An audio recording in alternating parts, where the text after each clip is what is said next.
প্রসঙ্গ চোট। আমি দিল্লির নেতা নই, দিল্লি নিয়ে যা বলার নেতৃত্ব বলবে। 2. মেট্রো প্রসঙ্গ মালবার টুইট। উনি কি সরকারের মুখপাত্র? সরকারের কে হন আমি জানি না। মেট্রো কর্তৃপক্ষের সঙ্গে প্রতিদিন নিয়মিত আমাদের সঙ্গে কথা হয় কে এমডি এর সঙ্গে। সব রকমের সহযোগিতা করার জন্য আমরা তৈরি আছি। 3. বারুইপুর মেট্রো বাতিল। এটা রাজনৈতিক উদ্দেশ্য প্রণোদিত। যেহেতু সায়নী ঘোষ ওই এলাকায় জিতেছে, তাই কেন্দ্রীয় সরকার প্রকল্প বাতিল করে দিয়েছে।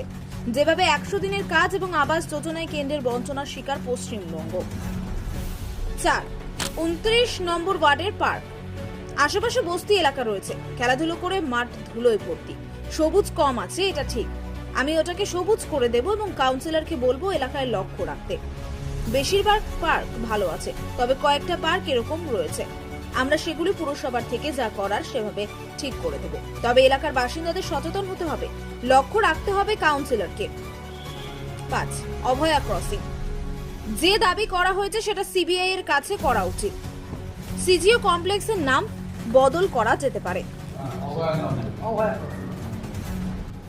সবথেকে সুবিধা কি জানি, যাদের কাছে ওদের ডিমান্ড সেটা হচ্ছে সিবিআই এর নিষ্ক্রিয়তা, সিজিও কমপ্লেক্সটাকে নাম চেঞ্জ করা হয়েছে। কবিতা, একটা জিনিস আপনি সেদিনকে বক্তৃতাতে বলছিলেন যে বিভিন্ন জায়গায় আপনারা বা ঝাড়খণ্ডে তারা ঠিকমতো লড়ে, কিন্তু কংগ্রেস অনেক ক্ষেত্রে দুর্বল। তো এই যে মিডিয়া জোটে আপনি ঘুরিয়ে ফিরে একই প্রশ্ন করলে আমি কেন আপনি বলছেন, আমি এই মুহূর্তে বলবই না। তার কারণ হচ্ছে যে এটা টোটাল আমার দলের সিদ্ধান্ত, ইন্ডিভিজুয়াল আমি কেউ না এই ব্যাপারে। আপনি কি চান মমতা বন্দ্যোপাধ্যায় মানে ইন্ডিয়া জোটের মধ্যে? আমি এই ব্যাপারে কোনো কথাই বলবো না, তার কারণ আমি I am not authorised national issue বলবো না, তার কারণ এটা পার্টির সিদ্ধান্ত হবে। আর সেকেন্ড হলো, আমি তো দিল্লির মধ্যে পৌঁছইনি। যারা দিল্লি রাজনীতি করছেন তারা দিল্লিতে করুন, এবং আমাদের চেয়ারম্যান আছেন, আমাদের চেয়ারপারসন, তিনি এর সঙ্গে কথা বলেন। দাদা, অমিত মালব্য বলছেন মেট্রো প্রজেক্টকে সহযোগিতা করছে না এবং আমি বুঝতে পারি না যে অমিত মালব্য কি এখন সরকারের পক্ষে রয়েছেন, উনি কি পজিশনে আছেন সরকারের আমি জানি না। সুতরাং ও কেন এইসব কথা বলছে জানি না। মেট্রো রেলের সাথে